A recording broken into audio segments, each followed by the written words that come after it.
આજના વિડીયોમાં બાળકો આપણે ધોરણ 3 પર્યાવરણમાં 20મો પાઠ છે કેટલા રે કેટલા તેનું નવી સ્વાધ્યાય પોથી ભાગ 4 ની અંદર જે સ્વાધ્યાય કરી આપવામાં આવેલું છે તે સમજીને તે લખવાના છીએ।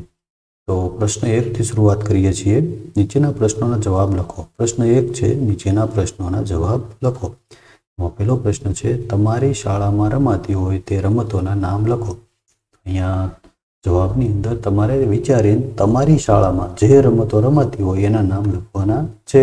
તમારે યાદ કરવાનું છે કે તમારી શાળાની અંદર કઈ કઈ રમત તમે રમો છો એ બધી રમતોના નામ તમારે લખવાના છે। તો આપણે અહીંયા જવાબ લખ્યો છે, જો મારી શાળામાં કબડ્ડી, ખોખો, ક્રિકેટ, સંગીત ખુરશી, લીંબુ ચમચી વગેરે રમતો રમાય છે।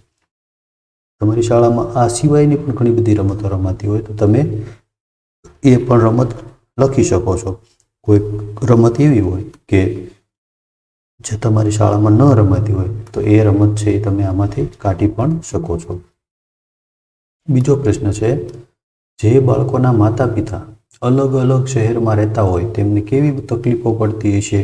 જો જે માતા પિતા છે અલગ અલગ શહેરની અંદર રહેતા હોય, જો શા માટે તો કે નોકરી માટે થઈને માતા પિતા બંને અલગ રહેતા હોય તો એમના બાળકો છે એ માતા સાથે રહેતા હોય અથવા તો પિતા સાથે રહેતા હોય તો એવી રીતે રહેતા હોય તો એમને કઈ કઈ તકલીફો પડતી હશે। તો એવા બાળકોને એકલતાનો અનુભવ છે, તેમને સમયસર જમવાનું મળતું નથી, તેઓની પ્રાથમિક જરૂરિયાતો પૂરી કરવા માટે ખૂબ જ મુશ્કેલી અનુભવતા હોય છે અને માતા હોય તો એમને એમના બાળકો સાથે વધારે પડતો સમય આપવો પડે જેના લીધે એ પોતાનું કામ ન કરી શકે, બરાબર છે। તો આવી રીતે ઘણી બધી મુશ્કેલીઓ છે એમને પડતી હોય।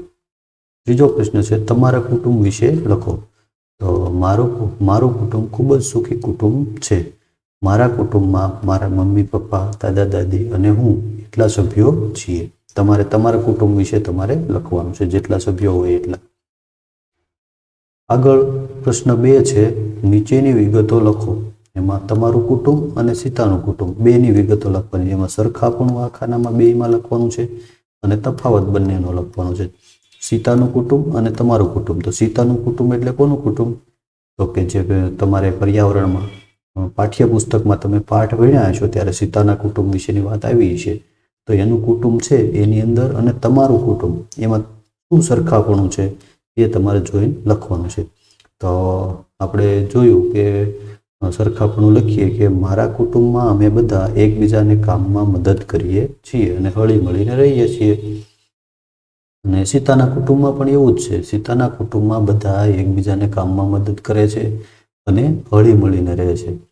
અને હવે તફાવત એટલે કે અલગપણું શું છે તમારા અને સીતાના કુટુંબના?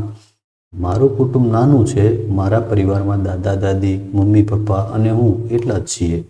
અને સીતાનું કુટુંબ, તો સીતાનો પરિવાર ઘણો બધો મોટો છે અને તેનું ઘર ઘણું બધું મોટું છે, જો એનું ઘર પણ ઘણું બધું મોટું છે। પાઠની અંદર તમારે આવ્યું છે, જો અહીંયા સીતાનું કુટુંબ છે એની વાત કરીએ તો એ એમના વડીલોના મકાનની અંદર રહે છે, એટલે કે જૂનું મકાન હોય ઘણું બધું મોટું એમાં રહે છે। જો એમાં કોણ કોણ રહે છે? એના દાદા દાદી, નાના કાકા, ફોઈ એટલા તો નીચેના ભાગની અંદર રહે છે।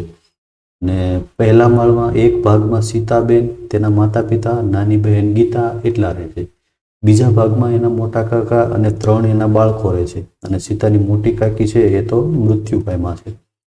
હજી એના મોટા કાકા અને કાકી અગાસી ઉપર એક રૂમમાં રહે છે, તેમના નવા નવા લગ્ન થયા છે, બરાબર છે। તો આટલા બધા લોકો છે એ એમની સાથે એક કુટુંબની અંદર રહે છે તો એમનું કુટુંબ છે એ ઘણું બધું મોટું છે અને ઘર પણ ઘણું બધું મોટું છે। આગળ કૃષ્ણાનું કુટુંબ અને રેહાનાનું કુટુંબ એ બેનું સરખાપણું અને તફાવત તમારે લખવાનો છે। કૃષ્ણાનું કુટુંબ છે તો એની વાત આપણે પાઠ્યપુસ્તકમાં ભણ્યા છીએ, રેહાનાના કુટુંબ વિશે પણ ભણ્યા છીએ, તો એમાં બેયનું આપણે સરખાપણું જોઈએ તો બંનેના પરિવારમાં 3 સભ્યો છે। કૃષ્ણની માતા તેમનાથી અલગ રહે છે, જો આમાં પણ એમ છે પરિવારમાં 3 સભ્યો છે અને રેહાનાની માતા તેમનાથી અલગ રહે છે। જો આપણે પાઠ્યપુસ્તકમાં જોઈએ તો અહીંયા કૃષ્ણાનું કુટુંબ છે, જો રેહાનાનું કુટુંબ છે રેહાના અને હબીબ, તો રેહાના અને હબીબ શહેરમાં રહે છે, બંને નોકરી કરે છે। હબીબ સરકારી ઓફિસમાં ક્લાર્ક છે અને રેહાના શાળામાં ભણાવે છે। હબીબના પિતાજી નિવૃત્ત પછી તેમની સાથે રહે, જો પિતાજી એમની સાથે રહે છે પણ એમની મમ્મી એમની સાથે રહેતા નથી। હવે એવી જ રીતે હવે આપણે આગળ કૃષ્ણના ઘરની આપણે વાત કરીએ, જો કૃષ્ણ અને કાવેરી, તો કૃષ્ણ છે અને કાવેરી એની નાની બેન છે, એ એની પિતા સાથે રહે છે. એની માતા છે બીજા શહેરમાં રહે, જો એની માતા પણ એમનાથી અલગ રહે છે. સવારે ત્રણેય જાય છે, કૃષ્ણ અને કાવેરી શાળાએ. કૃષ્ણ છે એ કાવેરીને નિશાળે મૂકવા જાય છે અને પછી એ પણ કોલેજે જાય છે અને પિતા દુકાને જાય છે. જો તો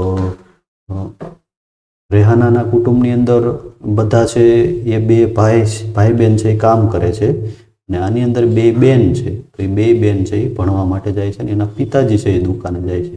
અને રેહાનાના કુટુંબની અંદર એના પિતાજી છે એ નિવૃત્ત થઈ ગયેલા છે. તો હવે સરખાપણું આપણે લખીએ, કૃષ્ણ તેની નાની બહેનની સંભાળ. જો સરખાપણું, પરિવારમાં 3 સભ્યો છે એ તો આપણે જોયું, બરાબર, બંનેના પરિવારની અંદર. તો તફાવત જોઈએ, તફાવત શું છે બંનેમાં?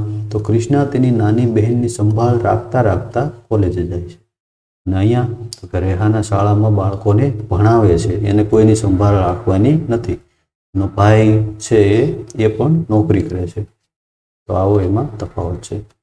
પ્રશ્ન 3 છે, નીચેના વિધાનો વાંચી તે વિગત મોટાભાગે કયા પ્રકારના કુટુંબમાં થઈ શકે છે એમાં સાચું કરવાનું છે. તમારે ખરાનું નિશાન કરવાનું છે. કયા કુટુંબમાં થઈ શકતી નથી તેમાં ચોકડીનું નિશાન કરવાનું છે. તો એમાં પહેલું છે, ટીવી પર પોતાની પસંદગીના કાર્યક્રમ જોઈ શકે છે. તો મોટું કુટુંબના લોકો જોઈ શકે કે નાનું કુટુંબના પોતાની પસંદગીના કાર્યક્રમ? તો ઘરની અંદર ટીવી તો એક જ હોય, તો એક જ ટીવી હોય તો બધા છે એ પોતાનું, મોટું કુટુંબ હોય તો બધા પોતાના પસંદગીનો કાર્યક્રમ છે એ ટીવીની અંદર જોઈ શકે નહીં. પણ નાનું કુટુંબ હોય તો બધા છે એ પોતાની પસંદગીનો કાર્યક્રમ જોઈ શકે. તો એ નાનું કુટુંબ જોઈ શકશે, મોટું કુટુંબ જોઈ શકશે નહીં. બીજું છે, જમવાનું પૂરતા પ્રમાણમાં મળતું નથી. જમવાનું પૂરતા પ્રમાણમાં મળતું નથી, તો એ મોટા પરિવારમાં ન મળે, નાના પરિવારમાં તો મળી જાય. એમાં એક ખોટું આવશે. સારા કપડાં મળી રહે છે. સારા કપડાં નાના કુટુંબમાં મળી રહે, મોટા કુટુંબમાં મળે નહીં. રમકડાં પૂરતા પ્રમાણમાં મળતા નથી, તો એ કોને ન મળે? મોટા કુટુંબમાં. નાના કુટુંબમાં મળી જાય, એને એક ખોટું આવશે. પ્રવાસમાં જઈ શકાય છે. પ્રવાસમાં કોણ જઈ શકશે? નાના કુટુંબના, મોટા કુટુંબના જઈ શકશે નહીં. આગળ લેપટોપ, મોબાઈલ મેળવી શકાય છે, તો એ કોણ મેળવી શકશે? નાના કુટુંબમાં. મોટા કુટુંબમાં એ મેળવી શકશે નહીં. 7મું છે, નાણાંની બચત થતી નથી. તો નાણાંની બચત કયા કુટુંબમાં ન થાય? તો કે મોટા કુટુંબમાં, અને નાના કુટુંબમાં તો થશે, એટલે એ ખોટું પડશે એમના માટે. મુસાફરી સરળતાથી કરી શકે છે. તો મુસાફરી નાનું કુટુંબ સરળતાથી કરી શકે, મોટું કુટુંબ કરી શકે નહીં. બાળકોનો ઉછેર કરવામાં મુશ્કેલી પડે છે. કોને? તો કે મોટા કુટુંબની, નાના કુટુંબની અંદર મુશ્કેલી પડે, મોટા કુટુંબમાં મુશ્કેલી પડતી નથી. જો મોટા કુટુંબની અંદર ઘણા બધા ભેગા મળીને રહેતા હોય એટલે એમના બાળકો છે એકબીજાને એમને ઉછેરવામાં મદદ કરતા હોય, એટલે એમાં મુશ્કેલી ન પડે. દરેકની જરૂરિયાત પૂરી થઈ શકે છે. તો એ નાના કુટુંબમાં થઈ શકે, મોટા કુટુંબમાં થઈ શકે નહીં. તો આવી રીતે બધા જ વાક્યો છે એ કયા કુટુંબને લાગુ પડે છે એ તમારે વિચારવાનું છે અને ટીક કરવાના છે. તો કેટલા જે પાઠ આપેલો છે પર્યાવરણમાં, એની અંદર જે સ્વાધ્યાય પદ્ય છે એમાં આટલા પ્રશ્નો આપેલા હતા, એ તમારે વિચારીને સારા અક્ષરથી